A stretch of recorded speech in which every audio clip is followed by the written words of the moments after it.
Welcome to Your Wealth Matters. I'm Maria Dawes, Portfolio Manager at Capstone Asset Management, and today I am joined by my fellow Portfolio Manager on the Private Wealth team, Janet Kinsing.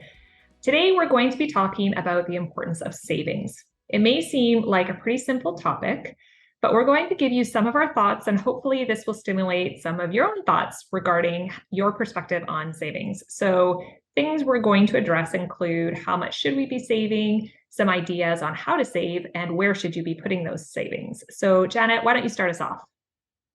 Hi, Maria. Sure, I'm happy to. I think first we should define what kind of savings we're talking about, though, because we have savings for retirement, and in that case, we're talking about a long time horizon, likely more than 5 years. That's important, but not the topic of this conversation. In this instance, we're referring to the importance of having short-term savings. For many people, they may rely on the use of a line of credit or LOC if something unexpected were to happen, such as a car breaking down or a leaky roof, let's say. And that's great if you're in a pinch and depending on how long you might need the loan for. However, because we are in a period where interest rates are higher than what we've seen for the past many years now, it is now in favor of savers and less so in terms of borrowers. So to address the first component, how much should we be saving? I believe that at a minimum, we should be striving to have 3 months worth of cash needs on hand. That means whatever you use in an average month for living costs, multiply that by 3 because life can happen. Layoffs can happen. Elderly parents could get ill, forcing us to take an unpaid leave from work. Also, some people might need to consider more than 3 months. If your situation is more precarious or if you're more vulnerable to income interruptions, putting aside more into savings should be a serious consideration. Maria, the tricky question is the how. What are some good strategies to get these savings in place?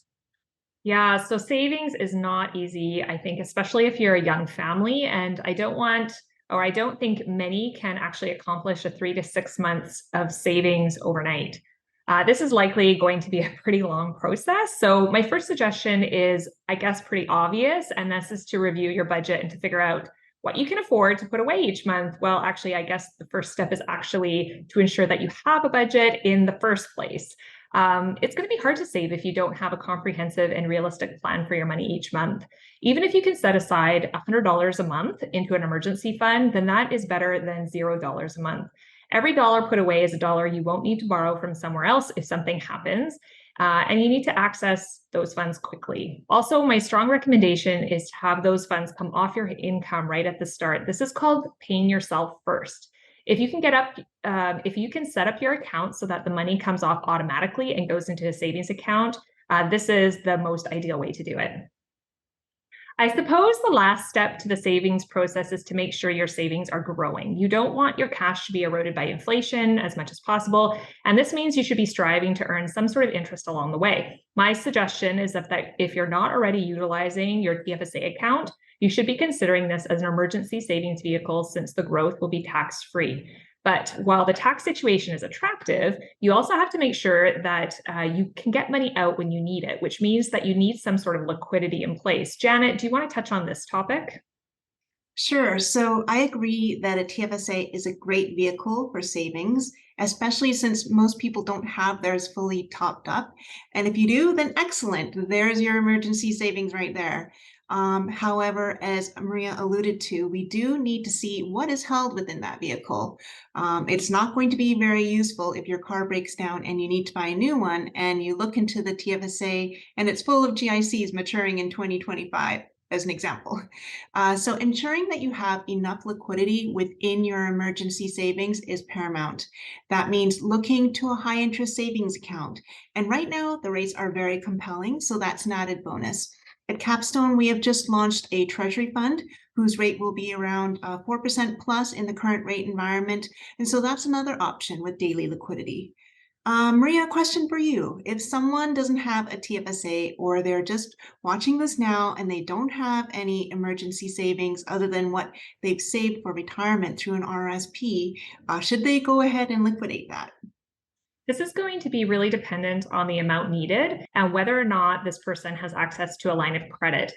This is because any withdrawals from an RSP are going to be taxable as well as subject to excess withholding tax. So if you can get what you need in any other means, really, you should try to do that. It's always an option, but it's probably not your first option. So just to recap what we've spoken about today, it's important to have access to some sort of emergency savings. So if you haven't yet started on building one, now is the time to do that. Use a TFSA if possible, and make sure that whatever you're investing in that TFSA has good liquidity so you can access it when you can, because there's no point in building up an emergency reserve if you can't actually get access to it. It's a simple financial planning edition today of Your Wealth Matters, and we look forward to seeing you on the next one. Bye for now. Bye now.